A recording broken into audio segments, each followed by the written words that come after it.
Hey, what's going on? My name is Derek Mitchell. Thanks for tuning into this lesson. In this lesson, I want to show you how you can take a photo that was taken on a cell phone in portrait mode and create space using Photoshop so you get a horizontal photo that you can use in a website. So an example of this, the inspiration for this actually comes from Lewis Howes' website, where you might have a website that you need a background image and you've got a photo, but you don't have space on the left or the right of it to add text. So that's what we're going to do here in this lesson. I'm going to show you how to take a photo like this and a photo like this, and when you're done with it, have space like this so you can drop it into a PowerPoint or Keynote template if you're trying to create a graphic for that and you want your text to be able to sit on the photo and make it look like it was all cohesive. Or maybe you've got a photo like this guy here and it was taken while you were traveling and it was taken, for social media for your stories, and now you want to use it in another way like this perhaps, where you've got more space. Or even if I turn off this mask here, holding down the shift key and clicking, you'll learn about this later, and you can see that I've got substantially more background behind him compared to the original. So I'm going to show you in this lesson how to do that. Now, I get real excited and I talk super fast and I show you all kinds of shortcuts. So for those of you who are more advanced, you'll love it because I'll blitz right through it. For those of you this is brand new, hang tight. I'll show you the keyboard shortcuts, and also don't forget it's a video so you can rewind it. All right, guys, let's go ahead and dive in. So what I'm going to do with this first one, I've got this image here of this woman leaning against the wall. I'm going to pull this into Photoshop real quick. And to make sure that I'm working in the right dimension, typically what you would do, I'm going to create a new document, and it would be about 2,000 pixels wide by about 1,000 pixels tall, give or take. It just depends on the platform you're using, whether it's Squarespace or WordPress or a specific theme, but this will get you close. So what I'm going to do is create a new document, 2,000 pixels wide. I'm going to leave it at 1,000 pixels tall. I'll leave my resolution at 72. And because we're designing for web, I'm going to leave the resolution at 72 as well. I'm sorry, the color mode at RGB. I'll go ahead and click create. And now I've got this new document to work with. So I'm going to go ahead and come back over to this tab. I've got my move tool selected. I'm going to click and drag, hover over the new tab, and then bring it back over here without letting go. And once I get my cursor over the middle, then I'll let go. And you can see this image is actually huge, which is great. It's going to be a really high quality image. So now what I want to do is go to Edit, down to Free Transform, or just hit Command T.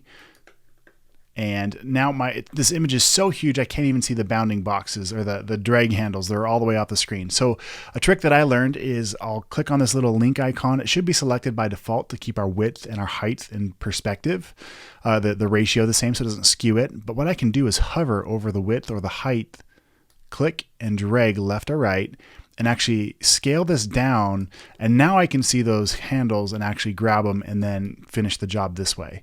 So it's a handy little trick if you've got a huge image and you can't even see the bounding handles. Is that the right word? I don't even know.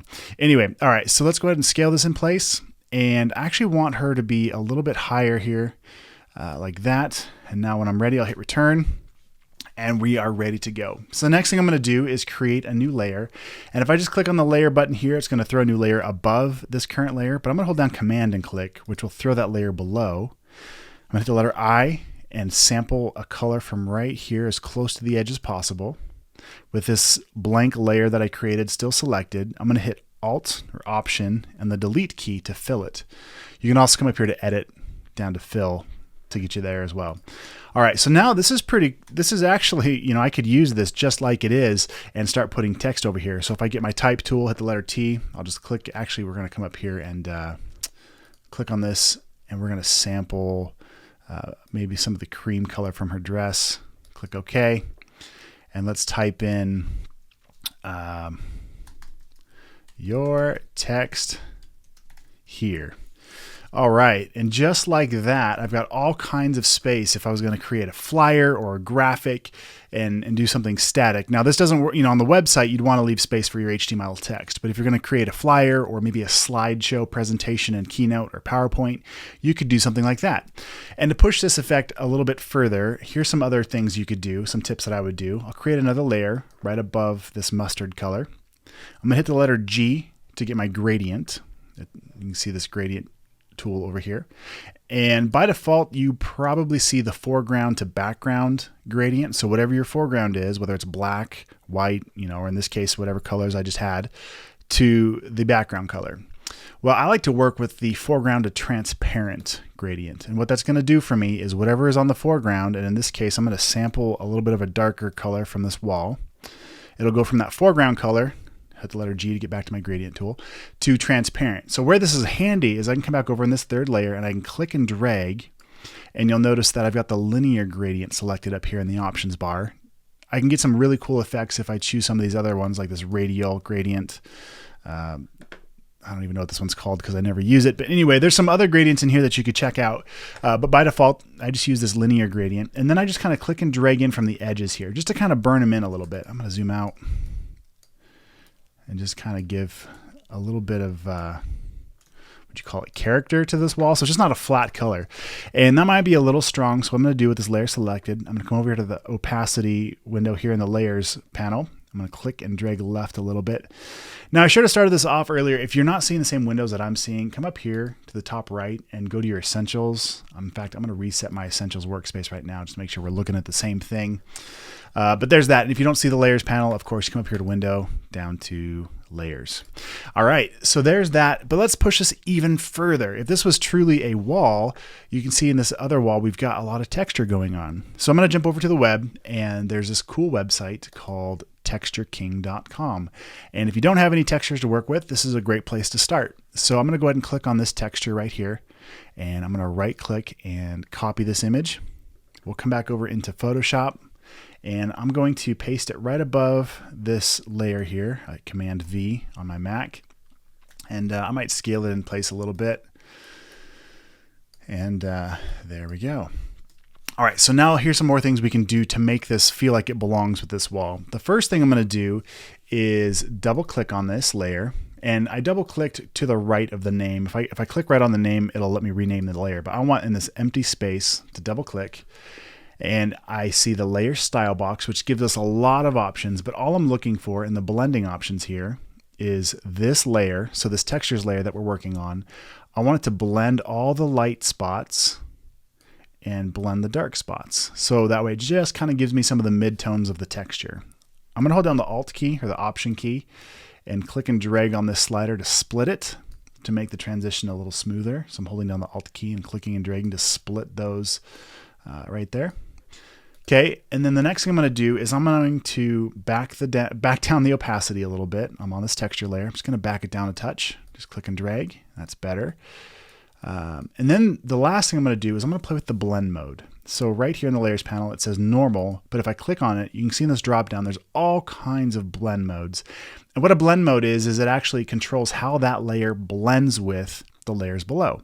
So depending on the effect and also depending on the effect you're going for and depending on the colors in that image, it's going to behave differently. So it's fun just to play with. And for me, what I like to do on a PC, I think you can hit the up and down arrow keys. On a Mac, make sure you've got your move tool selected. I'm going to hold down the shift key and then hit the plus or minus keys, depending on which way you want to cycle through the layers. And you can see I'm holding down shift, hitting the plus key.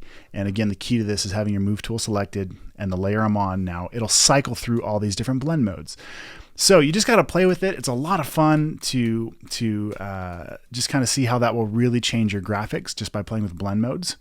And I'm going to go ahead and leave it on multiply for right now. And I'm just going to scrub this opacity down even further just so it's super subtle. All right, and there you go. We've created more space in this graphic, so that way we can either post this on a website or create, space for an ad campaign or whatever you want to do with it. Super simple. Okay, so let's take a look at another graphic. We've got this one right here. And this is probably a better example of you've taken a photo, it's in portrait mode, but now you need space around it. So we're going to do the same thing. I'm going to make a new document. Let's pretend like we're working for a website still.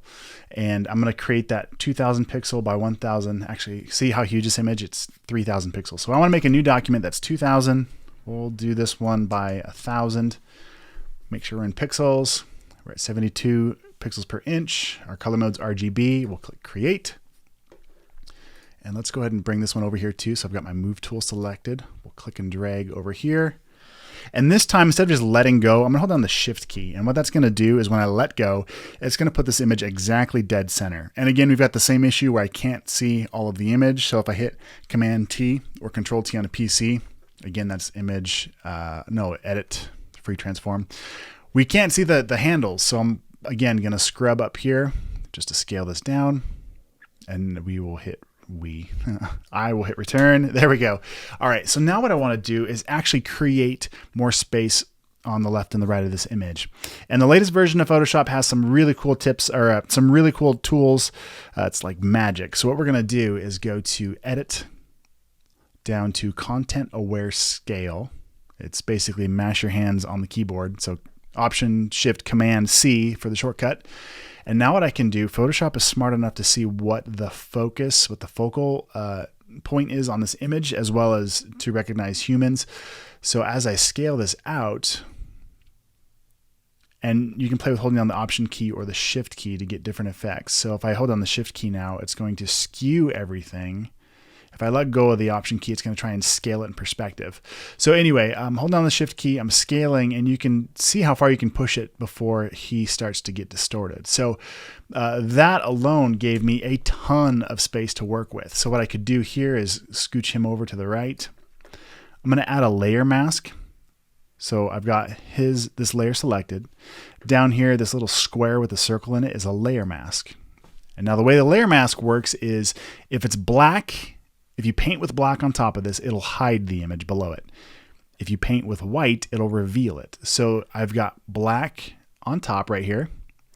I've got the mask selected. Make sure, because you can select the image or the mask, so make sure you've got the mask selected.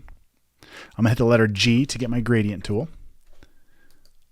I'm gonna click down to the gradient option select box here. I'm gonna click the foreground to transparent. So now we're gonna be painting with black, because that's my foreground color, to transparent on the mask. And what that's going to do, if I click and drag and I'll hold down Shift to make it, so if I don't hold down Shift, it'll go wherever, but if I hold down Shift, it'll make it perfectly horizontal here, and then I'll let go, and it'll fade that from black being totally transparent to the white here that'll be opaque. All right, so the next thing I want to do is I want to create more texture back here, kind of like I did in the other image. So I'm going to sample the color from, and again, it's just sampling white because I've got my mask layer selected. So I'm going to click back on the image. I'm going to select over here on this wall. I'm going to hold down the Command key to make a layer below this one when I click on this here. And with my foreground color selected, I'm going to hit Option Delete. And again, that's under Edit, down to Fill. And then I need a texture again. So I'm going to come back over here to Texture King. We'll grab this image. I'm just going to copy it. I'm going to hit Command V to paste it in there, and let's just kind of scale it down a little bit, get it in place. And there's lots of ways we can play with texture, but for now, this is kind of a quick, easy way to get something in there. I'm going to change my blend mode to multiply. We're going to scrub down the fill, actually the opacity. There we go.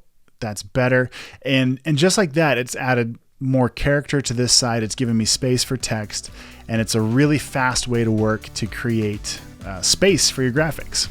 All right, I know I flew through that, but keep in mind you can rewind this video, you can watch it again and again. I threw a ton of shortcuts out there, and hopefully you learned a ton. Thanks for watching. Don't forget to subscribe to my channel, like this video, and hit that bell for notifications for future videos. All right, thanks guys.